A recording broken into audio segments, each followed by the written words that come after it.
Assalamualaikum warahmatullahi wabarakatuh.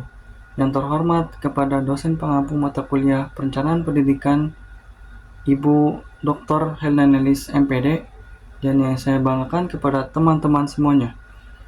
Izinkan saya memperkenalkan diri. Nama saya Ilyas Hidayat dengan NIM akhir 27. Izin mempresentasikan hasil dari makalah yang saya telah buat, yaitu berjudul Sejarah Perkembangan Perencanaan Pendidikan. Sebelum masuk ke pembahasan, di sini ada latar belakang terlebih dahulu. Pendidikan merupakan salah satu instrumen paling penting dalam pembangunan suatu bangsa. Melalui pendidikan, kualitas sumber daya manusia dapat ditingkatkan sehingga mampu bersaing dalam menghadapi tantangan global. Perencanaan pendidikan tidak lahir begitu saja, melainkan berkembang dari pengalaman sejarah yang panjang.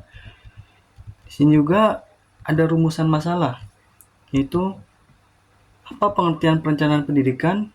Yang kedua, bagaimana sejarah perkembangan perencanaan pendidikan yang ada di dunia maupun di Indonesia.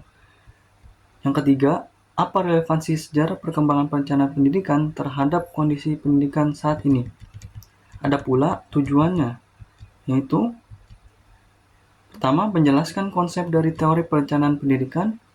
Yang kedua, mendeskripsikan sejarah perkembangan global dan Indonesia. Dan yang terakhir, menguraikan relevansi perkembangan perencanaan pendidikan bagi pembangunan sistem pendidikan kontemporer. Baik, di sini ada pembahasan yang pertama, yaitu konsep dasar perencanaan pendidikan.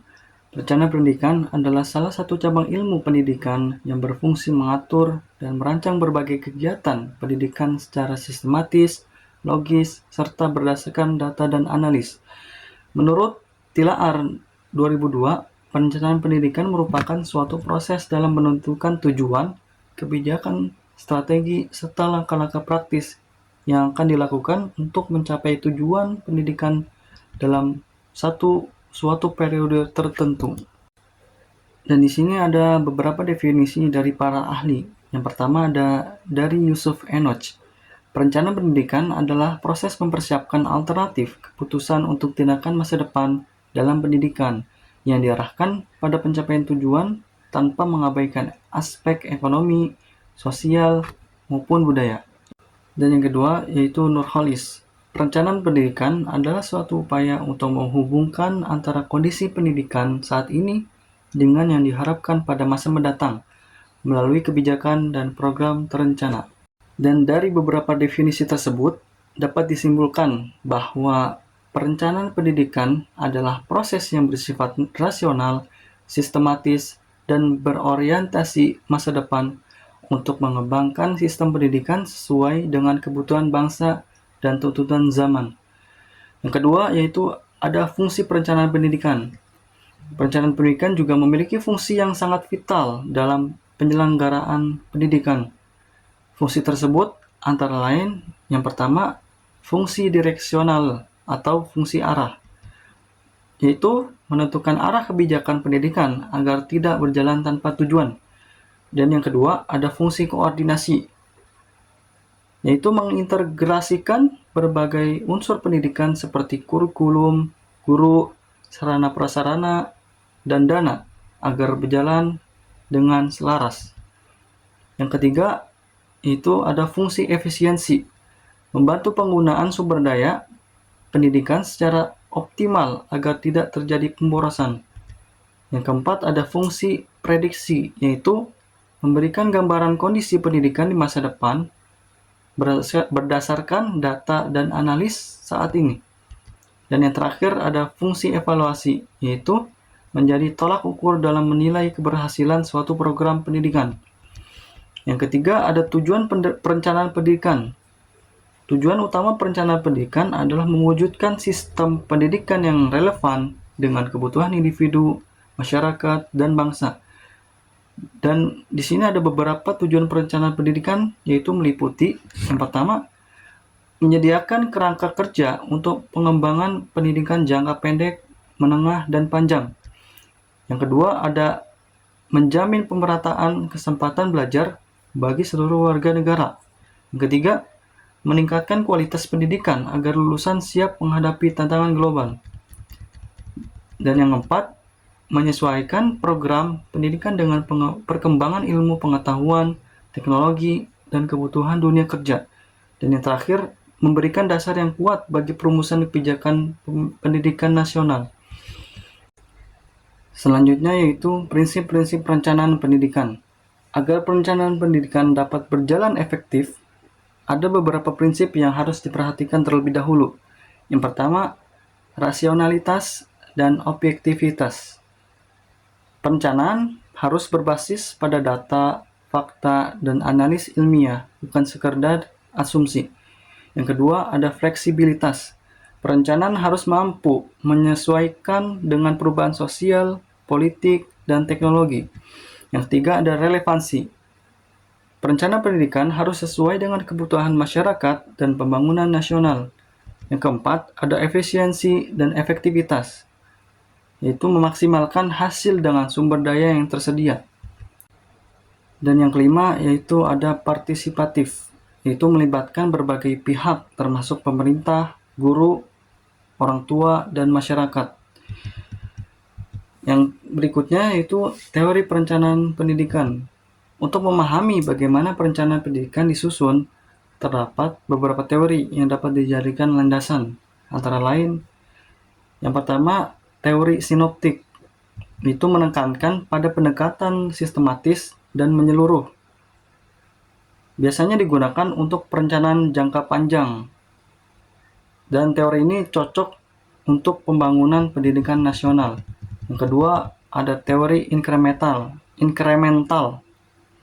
yaitu menyusun perencanaan secara bertahap, realistis, dan jangka pendek. Digunakan ketika sumber daya terbatas dan cocok diterapkan di tingkat sekolah atau daerah. Yang ketiga, ada teori transaktif, yaitu menekankan partisipasi individu dan masyarakat dalam proses perencanaan, menghargai kebutuhan personal dalam kondisi lokal, dan relevansi untuk era otonomi daerah. Dan yang terakhir ada teori advokasi, yaitu menggunakan argumentasi logis, data, dan bukti untuk memperjuangkan suatu kebijakan pendidikan, dan cocok digunakan pada perencanaan pendidikan tingkat nasional maupun dalam pengambilan keputusan politis. Baik, pembahasan yang selanjutnya yaitu sejarah perkembangan perencanaan pendidikan yang ada di dunia. Yang pertama, di zaman masa kuno, yaitu zaman Yunani dan Romawi. Pada masa ini, pendidikan belum dikenal sebagai sebuah sistem yang terencana secara formal, melainkan lebih bersifat filosofis dan praktis. Tokoh-tokoh Yunani seperti Plato dan Aristoteles sudah menekankan pentingnya pendidikan sebagai sarana pembentukan manusia yang ideal. Plato dalam Republik mengabarkan model pendidikan yang menekankan keseimbangan antara jasmani, rohani, dan intelektual.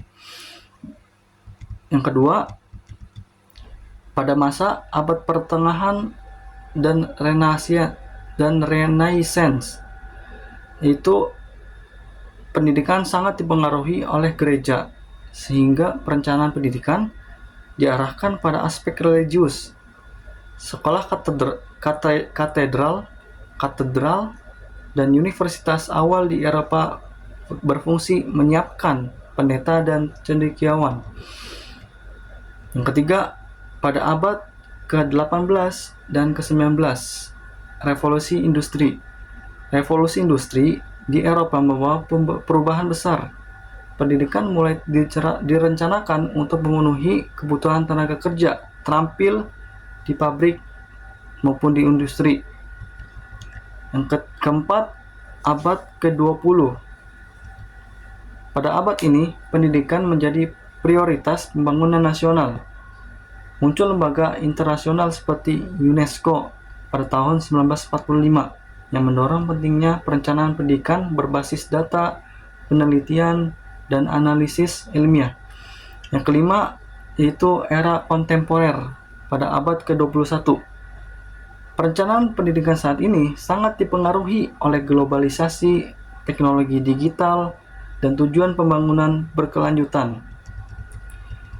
Selanjutnya yaitu perkembangan yang ada di Indonesia, yaitu yang pertama, pada masa kolonial Belanda, sistem pendidikan yang dirancang Belanda bersifat diskriminatif dan hanya ditujukan untuk kalangan priayi atau kaum tertentu.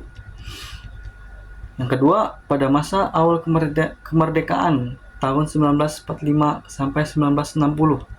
Setelah kemerdekaan, pemerintah Indonesia menghadapi tantangan besar dalam pembangunan sistem pendidikan.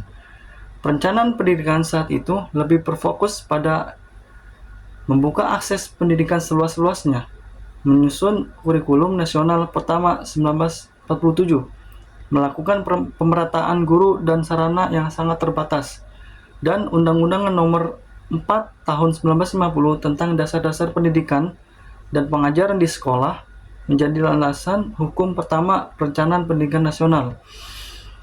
Yang ketiga, masa Orde Baru tahun 1966 sampai 1998. Pada masa ini, perencanaan pendidikan bersifat sentralistis dan terpusat pada pemerintah pusat. Program besar yang terkenal adalah Wajib Belajar 6 tahun pada tahun 1984, yang kemudian diperluas menjadi Wajib Belajar 9 tahun pada tahun 1994. Yang keempat, era reformasi tahun 1998 sampai dengan sekarang, yaitu perencanaan pendidikan berubah menjadi lebih demokratis dan desentralistis. Pembahasan selanjutnya yaitu relevansi sejarah perencanaan pendidikan. A. Pelajaran dari perkembangan sejarah perencanaan pendidikan, yaitu sejarah perkembangan perencanaan pendidikan baik di dunia maupun di Indonesia memberikan pelajaran berharga bagi pengelolaan pendidikan masa kini, yaitu yang pertama, pentingnya arah dan visi. Dari masa Plato hingga era modern, terbukti bahwa pendidikan tanpa arah yang jelas cenderung berjalan stagnan.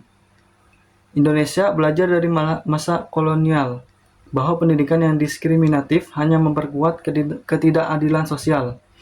Yang kedua, pengaruh kondisi sosial politik. Pada masa Orde Baru menunjukkan bahwa pendidikan sangat dipengaruhi politik. Yang ketiga, keterkaitan dengan pembangunan ekonomi. Sejak revolusi industri, pendidikan diarahkan untuk menyiapkan tenaga kerja. Indonesia pun mengikuti pola ini, misalnya dengan SMK dan program vokasi. Yang keempat, fleksibilitas terhadap perubahan zaman, yaitu sejarah global membuktikan bahwa pendidikan yang kaku tidak mampu menjawab tantangan baru. Di Indonesia, perubahan kurikulum dari KBK, KTSP, K13 hingga Merdeka Belajar adalah bukti perlunya fleksibilitas dalam perencanaan. Selanjutnya, ada tantangan perencanaan pendidikan di era global, yaitu di tengah tantangan tersebut, sejarah memberikan inspirasi bahwa perencanaan pendidikan Indonesia masih memiliki peluang besar untuk berkembang. Yang pertama, yaitu globalisasi dan persaingan internasional.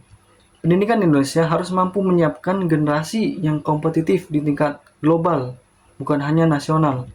Yang kedua, ada revolusi industri 4.0, yaitu munculnya teknologi digital, kecerdasan buatan atau AI, dan big data menuntut adanya perencanaan pendidikan berbasis literasi digital dan keterampilan abad ke-21.